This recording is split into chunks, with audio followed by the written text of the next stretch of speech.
Good evening to you all. Tonight, business in India under a very bright and painful spotlight. Is the second fastest growing economy in the world choking in corruption? Or do millions of businessmen, traders and corporations still manage to obey the law? I'm the outsider and this is our motion. There is no honest business in India. A few moments ago, we took a vote from our audience here in Mumbai. We'll take another one after the debate and then compare the two and see if we've managed to change your mind on this vital issue. Well, two of our panellists believe there's no honest business in India. They are Manjeet Kripalani, Executive Director at Gateway House, the Indian Council on Global Relations, and Satish Manishinde, who came to Mumbai as a penniless law graduate in 1993 and rose to become a top criminal lawyer. Now, those who take the opposite view, that Indian business can and does operate legally, are Captain Gopinath, a pioneer of low-cost air travel in India, and the founder of Air Deccan, and Rajiv Chandrasekhar, independent member of Parliament, the Rajya Sabha, businessman and founder of a charitable trust that assists poor children in getting primary education. Ladies and gentlemen, that's our panel. I'm now going to ask Manjeet Kripalani to speak for 2 minutes in favour of the motion, please. Yes, I am in favour of the motion that you cannot do any honest business in India. 2 points. We are an over-regulated country. Too many regulations, permissions, reporting requirements to start a business, and it cuts across several departments. In addition, it cuts across the centre, the state, the village council or the panchayat, municipal corporations. It takes so long that there's an opportunity cost for business. So people jump the queue. The World Bank says that India rates 166th out of 183 countries in the ease of doing business. The second point is, instead of creating an environment of transparency and accountability for entrepreneurs, our politicians are becoming our new businessmen. They are our new Maharajas. They're big businessmen. They've captured our commons and acquired monopolistic licenses to mining rights, SEZs, land acquisition, rights to water. Anyone who wants to get into this business, this is the new business build-out for India's infrastructure. Anyone who wants to get in can't. They have to either co-opt the politicians or they have to make them partners, which is undesirable and unreliable. Okay, Manjeet Kripalani, thank you very much indeed. You say there's no honest business in India. You're saying this not because you have evidence of it, but because you think it must be true. Well, there is no reason why every Indian businessman has to set up an embassy in Delhi. The fastest growing route or biggest route, airline route is Bombay-Delhi. Businessmen are going to Delhi all the time to beg for favors. They go to the government like mendicants because the government will only give them a license. But you are speaking in very general terms. But Infosys, Wipro, the IT industry, they all corrupt as well? Well, the Infosys and the IT business began out of the glare of government. But what has happened now with them... So it's government who's corrupting everybody? It is the politicians, there is part of the bureaucracy, and the businessmen also play a role. Many of them, as I said, the politicians have become the businessmen, and now many businessmen, in order to ease their business, sometimes get into politics too. But the government is trying to ease the ways of setting up a business. You have the Commerce Ministry now is setting up a website where all the 57 permissions needed to start a business are going to be available online and therefore get rid of one of the main avenues of corruption. Well, we'd love to see that. In the Income Tax Department, in order to get your money back, it's all online, but somebody in the department has to go and press that button. Yeah, but it's a start, isn't it? Look what they did with the stock exchanges, the National Stock Exchange. They cleaned up the National Stock Exchange. They cleaned up the Bombay Stock Exchange. Used to be referred to as a den of thieves, didn't it? It may be, but it's a private operation. It's not a government operation. Yeah, but they still have to regulate it, don't you? I mean, last April, the Securities and Exchange Board reviewed the ownership and governance of market infrastructure institutions, put the functions of the stock market under new scrutiny. Well, in some ways, then, it is a good example. They have a lot of transparency. It's been computerized. So there is some honest business going on there in the stock exchanges and some of the big companies. The stock exchanges aren't necessally honest. It's a gambling den. They're not necessarily corrupt either, are they? Well, if we're talking about the stock exchange as an entity, well, they've been cleaned up because of transparency. But the participants in the stock market... That's still cleaned up. Whatever did it... The participants in the stock market, they make the stock market what it is, are certainly not straight. Manjeet Kripalani, thank you very much indeed. Now could I please ask Captain Gopinath to speak against the motion for 2 minutes, please. I think to say there is rampant corruption or widespread corruption is not the same thing as saying there can be no honest business in India, which means there cannot be ever an honest business. I think there are two different things. Obviously, there is corruption. There is widespread corruption. And I remember, reading an essay in Emerson very recently, where he talked in 1850s, this is the same kind of things that we are talking about today, that everything, business is bordering on theft and fraud. Young people are disenchanted. So what I'm trying to say is that there is this kind of positioning here where businessmen are different from the politicians, and the politicians are corrupt and the businessmen are the victims. I think the businessmen themselves are beneficiaries and perpetrators. And so if you make up your mind not to pay, and if you have the determination not to pay, and if you're ready to suffer for that, if you're ready to wait it out, it is possible to do honest business in India. But more often than not, many of us, we compromise because we want to get a license faster. We compromise because we do not want the other guy to get a license. We also compromise because we have violated the rules ourselves and we want to take a shortcut. I just want to give my own personal example. It took me 3 years to get my first license for the helicopter business. And we all know that there is, huge corruption for getting a license in the aviation industry. But I kept going. It took me 3 years to get a simple scrap of paper saying that, the government has no objection for you to start a helicopter company. Thank you. Captain Gopinath, what's so special about you?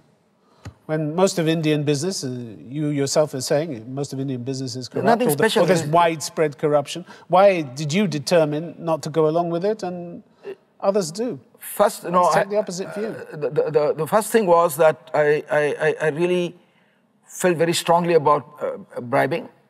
I was very passionate about my business on the one hand, and on the other hand, I was very, very driven by this fact that I will never pay. But this is your personal experience. Where is this honest business that you're talking about? You say honest that's business, what I'm trying to say. You say honest business does exist in India. Where? Honest business will exist if you also want to be honest. But where is it? Most of us. You know business very well. Where is it? Where is this honest business in India? Yeah, you took the name of Mr. Narayan Murthy. I don't think he has bribed. I don't think he has bribed. One company. Any other companies or sectors? You know business intimately. You've dealt with all sorts of people over the years. Even I have compromised at a later stage. You've compromised. I have compromised. But what I'm trying to say is it was because... So you got involved in corruption? In a sense that I did something. Yeah. Which you regret? It was corrupt. I regret. It was corrupt. It was under pressure. But what I'm trying to say is that... No, what I'm asking you, did you engage in corruption? I engaged in corruption of a kind. Yes. For which you could pay a fine or go to jail. But I know that if I had held on like the first time, I'd have still got it. It is just that sometimes you compromise. So it's nothing to do with blaming the government. The system broke you in the end. The system broke you. It didn't break me. It was more that probably I said I compromised because I wanted something done a little faster. Which is what most of Indian business do. So it's different. It's different than saying you can't have honest business in India. It's possible. Okay. That means you're blaming the system rather than blaming yourself. All right, Captain Gopinath, thank you very much indeed. Now could I please ask Satish Manishinde to speak for the motion? The rise in the number of cases that we see coming to court, it can happen only if businessmen are corrupt. Time in and again, just now we see the 2G case where 133 licenses were cancelled. We see the Satyam case. These are all, a few cases which come to court. And I think that unless the entire system is overhauled, it's a fact that the Commerce Ministry has put up on its website 57 licenses which can be obtained online. But these can be only applied for. By the time you get them, we know how those licenses are obtained. We also know that a person who wants to start an honest business cannot start without bribing the corrupt. Therefore, I feel that Manjit is right, and Gopinath himself has admitted that he has been through these situations where he had to, bribe people or do things which he did not wish to do. So therefore, I support Manjeet and I support the motion of the House. All right, Satish Manishinde, thank you very much indeed. You say there's no honest business. The fact is that whether they like it or not, Indian companies are being forced into honest business by their dealings with foreign companies, aren't they? Particularly the American ones. It's not necessary that those foreign companies don't get into corruption. Well, look at Bharti Walmart. I mean, there are a few companies. I have dealt with cases where the CBI its anti-corruption. I have dealt with cases where the CBI is investigating, where monies have been paid to squash those cases. I can't give those instances because I've dealt with such cases. But at the same time, they're being leaned on by American companies who are being leaned on by their own legislature.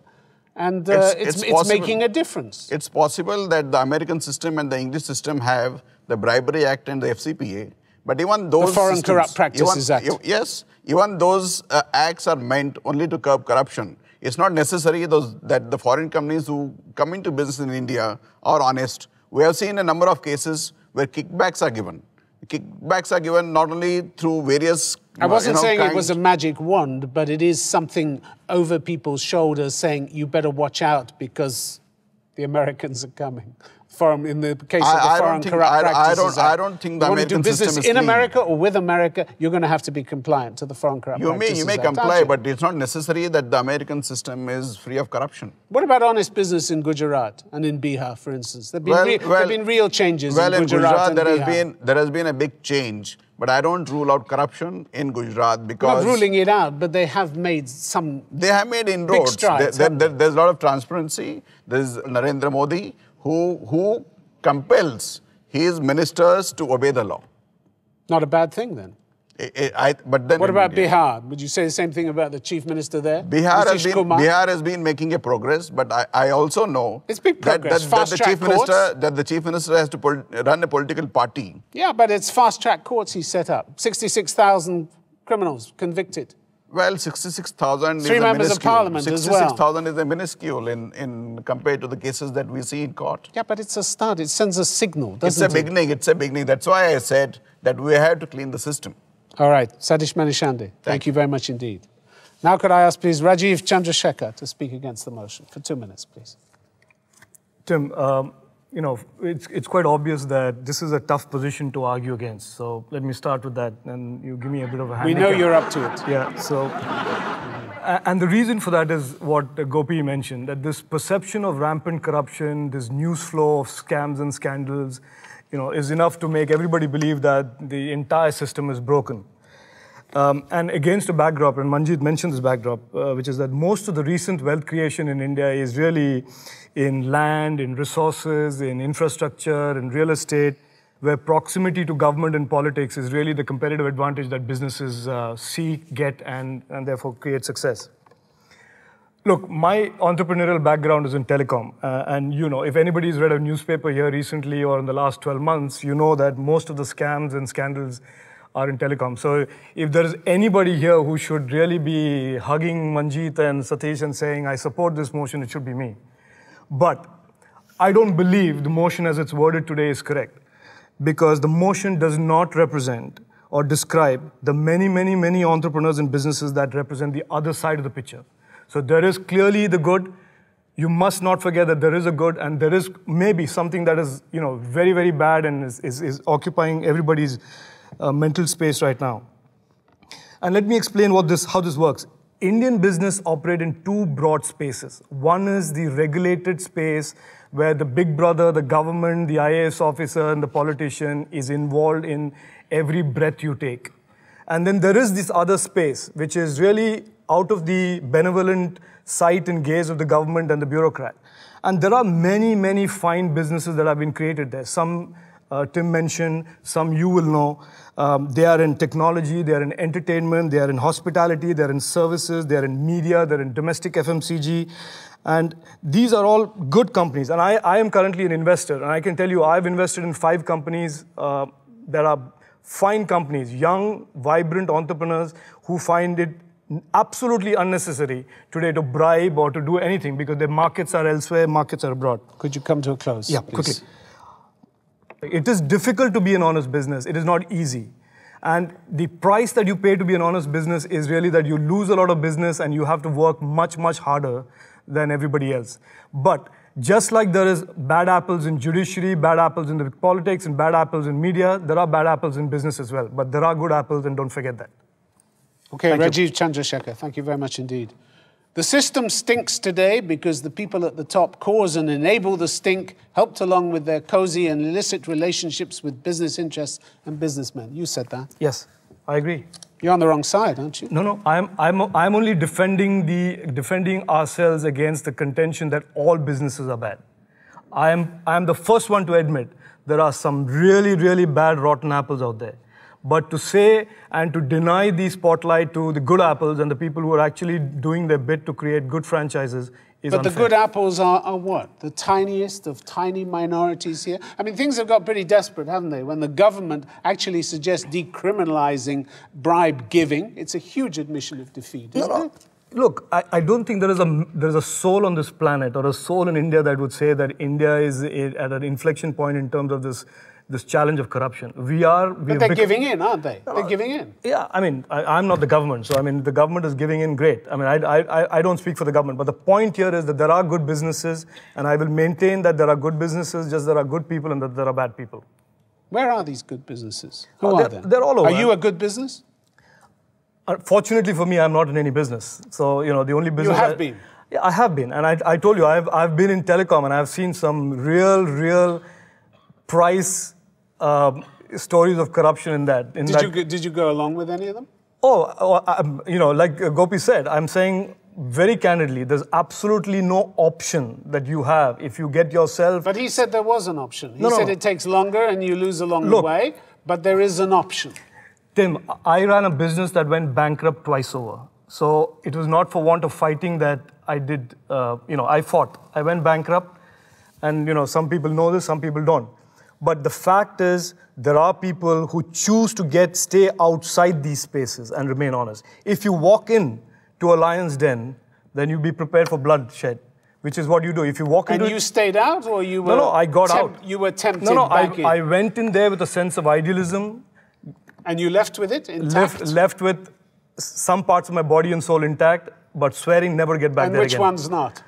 Well, we'll discuss that outside this, yeah. But, all right. But he got into politics. Yes. Yeah. He got into politics after those two businesses. All right. Well, we'll come on to that in a little later. We're going to take a break now. When we come back, a question to our audience. Who is most to blame for India's cycle of corruption, business or government? That's in a few moments. Join us then.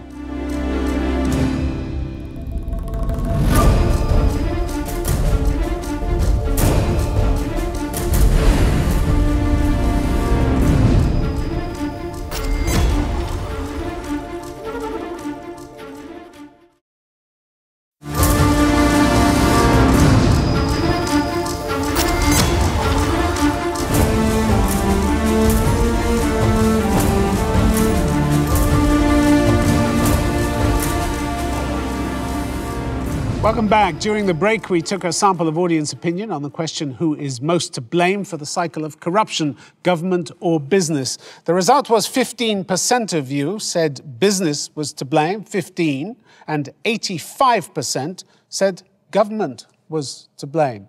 A rather conclusive result. Manjeet Kripalani, surprised?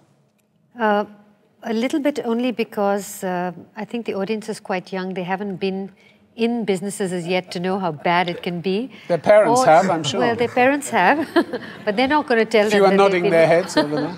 that they have been actively participating in corruption. Actually, it's not the ordinary entrepreneur, business entrepreneur that participates in corruption. It's the big business elite that has, you know, since India's independence actually has captured the space and doesn't want to let anybody else in.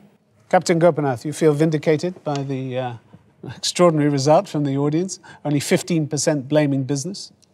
As I said, it's not really totally black and white. You know, I very candidly said and I admitted that I have compromised once, but repeatedly, not once, 3-4 times. Even second time when I, you know, came for the airline license, which is unlike the helicopter license, which is inconsequential.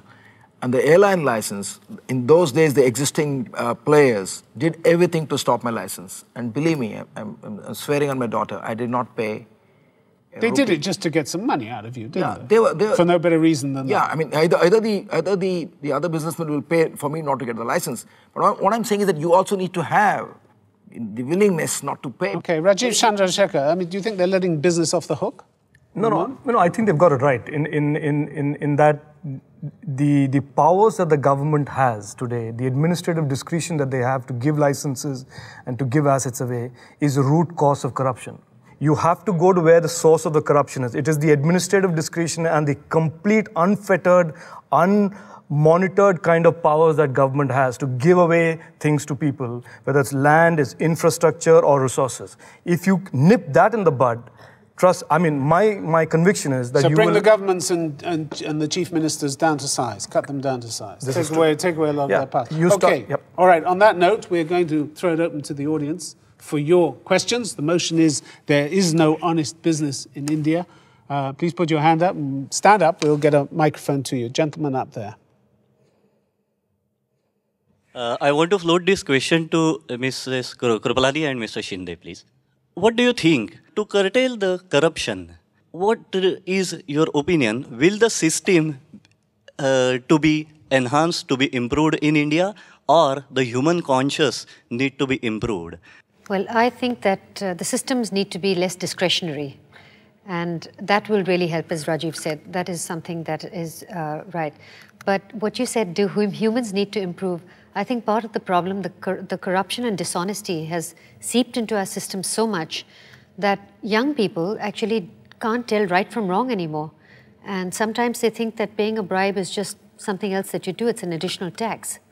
And in fact, somebody has to tell them. You really think that's true? Yes, absolutely. You have to teach people what is right and wrong? They don't know because the systems have become so convoluted that there is no place that you can just say this is the right thing, this is the wrong thing. They don't know anymore what's right and wrong. You don't know the difference between right and wrong? Gentleman in the front row, you say you don't know the difference. I think it's putting it too simply that you know or you don't know. I think when you're out there, you have a choice. At any given point of time, we as youngsters or as in the youth, we have a choice. And the thing is that not everybody is making the right choice. That is the difference. So it's not about the question is, do they know they're not making the right choice? But it doesn't matter if you're not making the right choice. So it matters whether you can tell good from evil, doesn't it? No, not if you don't execute it. If you still end up paying the bribe, it doesn't matter. Anybody else? Gentleman over there in the front row. So I'd like to get your point of view, both from the against and the for. We're talking about this context. There is one, if you look at the human value system, so there are two things. One is human values, the education, and then on top of that is the governance, which also has systems and processes, as a part of the integral system, right, which manages that.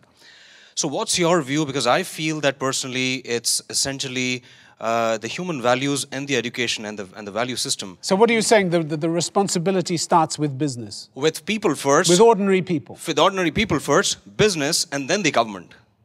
Captain Gopinath. Yeah. What's your view on that? No, I tend to agree with Rajiv. See, the best of us are not free from greed for power and money and wealth. Most of us, given a chance, I mean, that is the assumption that you will put your hand into the till. So therefore, on the one hand, you need to have systemic changes, in terms of the discretion should be taken out as far as possible while allocating government resources or government decisions, whether it's a driving license, as simple as that, a birth certificate, a death certificate. We know that to get a birth certificate, you've got to go and bribe. As well as a larger license, for example, you want an airline license, you should be able to get it if you fulfill all the requirements. But there's always a clause there where the minister need not give it at his discretion. Basically what I have an answer for him is that there's no honesty in our society, there's no discipline in our society. Unless one inculcates those habits, not only in oneself, but also in your children, the society can't change. Now, I'll give a simple example. A person who is caught for a traffic offense, he is not going to obey the law, pay his fine, go to the court, plead guilty, saying that he's committed an offense, but he wants to pay half the penalty to the cop, take no receipt, and forget about it. Number one. I receive a large number of clientele, including corporates, including businessmen, including political leaders, including criminals. I defend the underworld. 99% of them, when they come to me, they are already accused of a crime. They want to commit a further crime by buying a judge or a prosecutor or by a cop. And they ask you to do that for them. And they want to know whether it can be done. And I end up being a loser. So therefore, this is the kind of morality in our country. I don't say it's only in our country, but it's so in all the developing countries. What's the answer? The answer is to, I said, that inculcate, honesty in oneself, discipline in oneself, preach morality. It's very rare that a successful businessman like Gopinath quit his airline business to start another new company which was free from corruption. It's another factor that, Rajiv, he had a successful mobile company, a BPL or a telecom company. Had he been existing in that business today, I'm sure I would see him in the 2G court. And his license would have been cancelled. This is true. So that's what I'm trying to tell you. There are very few of them who will quit businesses. You can answer that for yourself. You don't have to accept it. Let me just, this is a good question and I want to answer this anyway, but this issue of why I left telecom, I've been asked this question many times, maybe not by this audience. I left and I gave an interview the day I left saying that, look, I don't want to be in this sector anymore because the only challenge left is to lobby the Minister for Free Spectrum and I'm not good at it, nor do I want to do it. So that's why I left. But going back to your question, I think it's a very important question. This unfortunate thing is about we reduce corruption to an issue of a debate on moral values. I'm sorry, I disagree with Satish on this. This is not about morality or education or any of this. This is about dysfunctional government. If we can bring in oversight of the government, more disclosure, more awareness in the media about what is right and wrong in terms of what the government does. It's about systems, oversight, disclosure. It's about knowledge amongst all of you in deciding who's a good minister, who's doing wrong, who's doing right. This has nothing to do with moral values. Remember, we are 1.1 billion people. We can never have 1.1 billion honest people. There'll always be a crook. This is true why do you keep voting for governments that perpetuate the system of corruption? That is the proportionate form of election. We have 30% votes getting people into power. There is no elected representative in India today that represents 100% of the electorate. This is the flaw of this proportionate representation system, which is that if you get 25% of the vote, you are the elected representative. You are representing 25% of people, but are not representing 75%. And the fact that you have 31% or something like that of MPs and members of the legislative assemblies who've either been indicted or are under investigation at the moment. That proves my point, is exactly the point, that 25% of the people are sending crooks to parliament. And happy to do so. And 75% of the people either sit silently or watch television or go on holiday. And happy to do so and go on doing so. Yeah, exactly. And then they moan and groan about it on shows like this. Manjeet Kripalani. Well, not just moaning and groaning. So I'm sorry, I'm not going to get into that debate, but just going back to you can't do honest business. If you, we're talking with a primarily urban audience, but the vast majority of India is rural. Ask them to try starting a business. The reason our services economy is so huge is because they're all self-employed because they aren't getting jobs.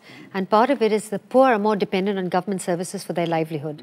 They cannot get a government service, including their own pensions, without paying a bribe. It is really outrageous. How are we going to fix that? That is the issue. Among the young people that we have in the audience, who's looking to set up a business in the next few years? Who wants to go into business? Okay. Gentleman over there, would you stand up? Do you have any expectation that you're moving into a pretty corrupt world? Yes, I do know. I do know about that. But still, as these gentlemen who are here, they are a kind of inspiration for me. I would try my level best. But you know the difference between right and wrong. For that answer, I should say, yes, I do know. But it has been into our system that corruption is not a big challenge. See, as he said, even bribing the policemen when we get caught, it has become so normal for us. Knowing the difference, I do it. So it's like we all know. It's not that nobody knows. You know the difference, but you'll go ahead and pay the bribe anyway. It has become so normal for us that we don't think it as an offense. Gentleman in the third row there. Yeah. Do you think you'll be able to withstand what everybody says is this avalanche of corruption? Yes, I do think, and for that I just want to ask a question. Can there be some modes of, more transparent modes of doing business at that level where we have had number of scams being disclosed? Satish Manishinde? Well, I can't say that scams don't exist because we find that they're increasing day by day. But what has happened in the last 5 to 10 years is that the business is becoming more transparent because all the decisions which are taken by the government are possible to be obtained by using the Right to Information Act. Institution which grants permissions or licenses or admissions is, bound by law. So that's a big step forward. It's a big step forward. That's how. You didn't mention that in your earlier points. Yeah, I did mention, and it's a big step. And that's how a large number of scams are coming out in the open. And that's how 133 licenses, which none of us would have known as to what happened by granting those 133 licenses, came out in the public, and the Supreme Court, with one word, cancelled all those 133 licenses. So it's possible that, if you exercise your rights and you're not scared of what's going to be the consequences of exposing those deeds, it's possible that it's going to become more transparent. Okay, all right. Take a question from the lady up there, please. Many of my friends and me, we are aspiring entrepreneurs. So, as Mr. Chandrasekhar said, that in the process of getting a good business, we do have to bribe people. And if I am not ready to bribe as a businessman, I do have to either get off the business or stop doing that particular business and look up to something else.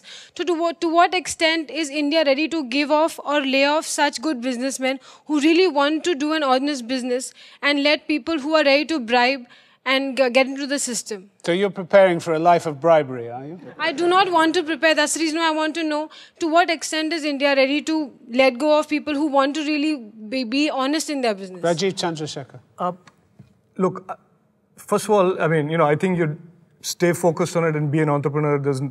It's a good thing. So that's number one. Number two is, I would advise you to stay away from infrastructure, stay away from real estate, stay away from mining. What's left? Leave that for the corrupt guys. You're a young lady. There is entertainment, there's media, there is services, there is hospitality. There are so many other businesses that you can get into. Start small. Manjeet, you wanted to object here? Yes, I do. Young ladies can get into infrastructure too. Well, then you have to bribe, is the point I'm making. Maybe it wasn't they won't. a sexist comment. It's a different generation. I'm saying young ladies and young gentlemen stay away from infrastructure. Till such time they are reformed. But then we have the legal profession. You can always take it on. I came with nothing to Bombay and I flourished. That's because of the crime. And talk to the underworld every day. Well, I'd like to respond. Actually, Please, one of the ways that you can, you should certainly persevere in your business. And I would add one more thing. Please build India's institutions. We don't have enough institutions, and that's why things are all, awry. We don't have a knowledge of scholarly work that can support legitimate knowledge, and instead of just lobbying for one thing. That won't be business then. No, we don't have a business think tank in the country. We don't have a financial think tank. We don't have economic think tank that's private. We have one foreign policy think tank that's private. So I would build institutions, whatever they are. And the second thing I'd like to say is the only way to stay honest, which is what Indian business is doing now, is they're leaving the country. They're going abroad. Sad comment. Gentleman in the third row. Yes, you, sir. Yeah. My question is to Captain Gopinath. So you are a high-profile businessman. You said you did honest business, but then at a certain point of time, you needed to compromise. The government system, which everybody says is rotten, broke you down. Then what makes you stand against the motion and say that other businesses are not breaking down under government pressure and staying honest? No, I didn't break down. What I said was that before that I want to tell you that after I left the army with 6,000 rupees, and I went to farming, and I was living in a tent, and I was into farming for 10 years, and I did a lot of small, various odd businesses. I was a motorcycle dealer, I had a Udupi hotel. So I never bribed, but I would keep going. But for example, to get my electricity connection in my farm, it took me 1.5 years. Of course, if I had paid something, I would have got it next day. Similarly, in aviation, what I said was that at some point in time, I did compromise, not on a major thing, And some point where I had to get something done, and if that was not done next day, there would have been a huge loss or something like that. Some compromise was made. But you pick yourself up and then fight again. So it is as much within you as question of blaming the government. Of course, the government is a chicken and egg situation, right? Which comes first? The government, being the government, it has to be honest, but it is not. But the politician is you in the mirror, right? So we are all part of the problem and we are all part of the solution. You happy with that? What I mean to ask you is, what's the profit for business to stay honest in a system like India? If a high-profile businessman like you needs to compromise, then what's the chance for an average person like me who goes into business? Rajiv. No, look, don't make this a philosophical discussion. Let's get really real on this. There are aspects or areas of business in India, if you want to stay honest, you should just stay away from them. That's a simple reality. But having said that, there are many, many, many areas that you can be an entrepreneur in, where you can be honest, but I'm not saying it will be easy. It won't be as easy as it is for the guy who's being dishonest. You will have to work harder, and you will have to, and I promise you this, you will have to see many opportunities go past and not succumb to temptations, because that will be there for the pickings for other people. Are you going to set up a business? Yes, I do. Are you prepared to stand firm against temptation? No, I'm not. You're not? No. So you think you'll pay the bribes you have to pay? See, because I've dealt with some low-level government officers, and the thing is, if I want to do business, then I want to do business, okay? And if there is something that is stopping me from doing business, then, I'll try to overcome that obstacle. If that obstacle is overcome by giving a bribe, so be it. Yeah. Satish Manishindi, can you blame him? Well, I don't blame him for the simple reason that, since you're joining the system, you are inculcated into a fact that my friend just told you earlier, that you don't know what's right and wrong. This kind of this generation of yours has come into this world knowing that, bribing is a part of your life. So if you're going to continue doing this, you're going to increase corruption in our country, which is not the kind of thing that we're looking at. And unfortunately, this is our fault, our generation. Yeah? Yes. For not teaching for not cleaning up the system. right and wrong. For not cleaning up the system. Okay. Gentleman up there, third row. I want to ask, suppose even if I assume that starting a business honestly is possible, I just don't want to start a business. I want to keep it running. So to keep it running, don't you think we at some level we have to be involved in corruption later? No, Just for you. Yes, yes. But I'm saying you have a choice to choose the direction that you want. If you choose what your friend said, which is you want to be a very successful business and the end justifies the means, then you will do what you have to do. But if you ask me a question, is there an alternate way to doing business? Is there an alternate way to do business? Yes, there is. More difficult, more expensive, tougher. But then, it's for the tough people and not the easy one. Captain Gopinath, are you scared by what you're hearing from some of the people in the audience here? No, I think I'm not scared at all. They're going to get bruised, they're going to get hurt, they're going to hurt others. But they're going to keep the system going as it is. What I'm saying is we have to be optimistic. Life is all about hope and optimism. Satish Manishindi, let me ask you the same question. Are you scared by what you're hearing? I'm not scared of what I'm hearing because the law is improving. There are laws which are coming in which expose all these scams. People are getting scared, getting involved in. The communication system is not watertight. Some of these people are going to land up in your court. They're welcome to land up in my office or in the courts, but I'm sure they'll be facing a harder task to get out of it. Do you think India gets the corruption it deserves? Well, it doesn't deserve the kind of corruption that is happening in our country, but well, it's Indians who produce it, though, isn't it? Well, sometime, a revolution will take place, and I'm sure it is going to improve. So you're calling for a revolution. Okay, all right. Lady in the third row there, in white. I have a question to the team against the motion. Mr. Chandrasekhar had mentioned that if you want to become an honest entrepreneur, you should stay away from certain sectors which are very corrupt. Doesn't that mean you're actually running away from the problem? Instead, shouldn't you join those sectors if you're really interested in those, reach the top notch, and then probably try to change the policies over there? Rajiv Chandrasekhar. No, look. An idealist. Yeah, I mean, she's an idealist. I mean, so, look, I mean, I would have done that, but I speak from personal experience. I was 10 years in telecom, and you know from, what you read, telecom was opened up to private sector in 1994. We are 20 years later, and we are still grappling with corruption in that sector.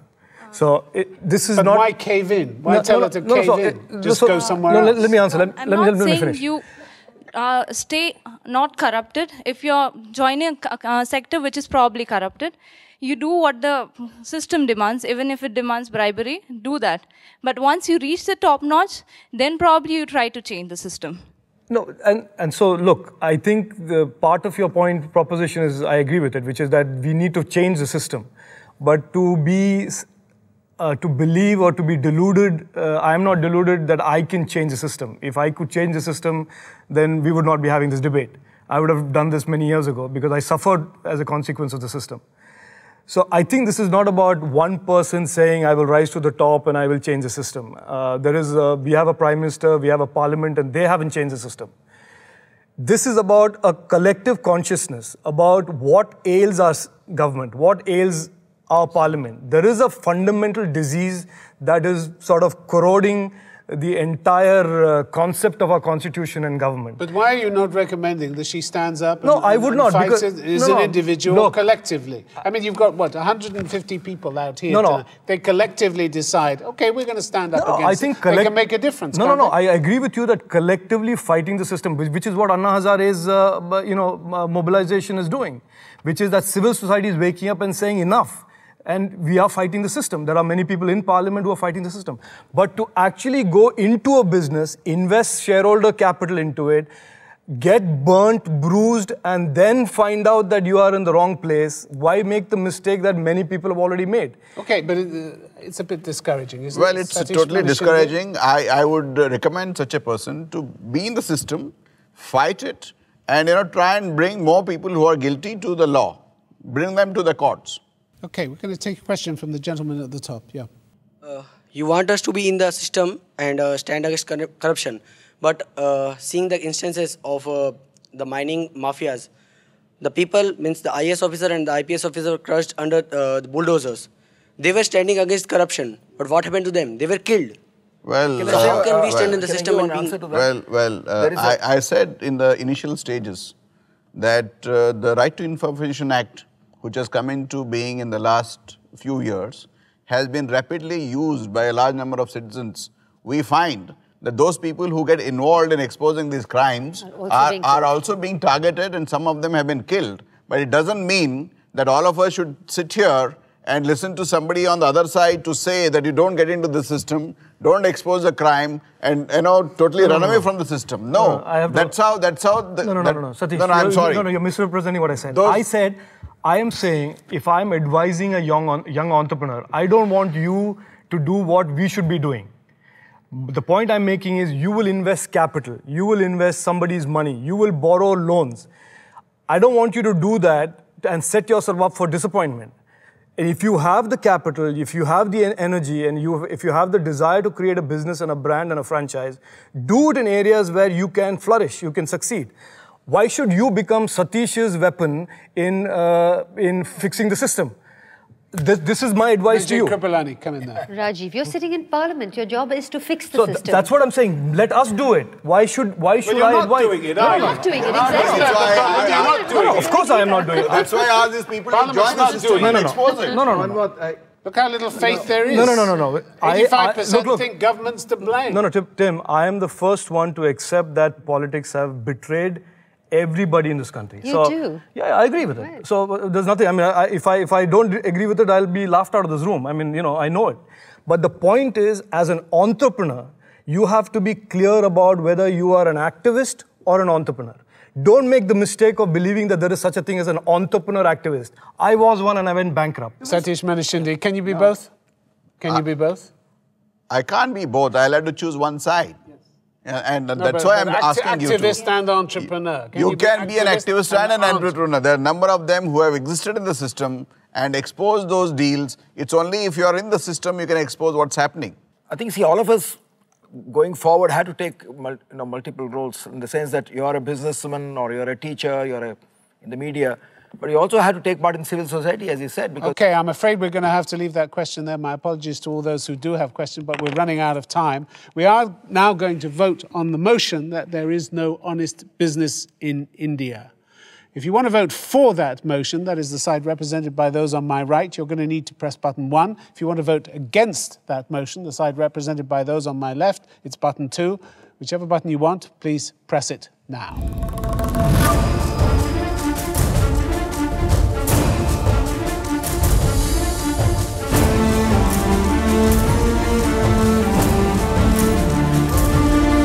I hope we win. All right, ladies and gentlemen, the audience has spoken and the verdict is in. 56% believe there is no honest business in India. 44% believe there isn't. So the motion has been carried narrowly. Let's just look at the swing from the vote before the debate. Before the debate, it was 47% who said there was no honest business and 53% who said there was. So we've seen, what is that, a 9% swing towards those who believe there is no honest business in India, towards the team on my right. All I have to do now... Well. just a last word, yes. How do you feel about that? I'm not very happy that we have won.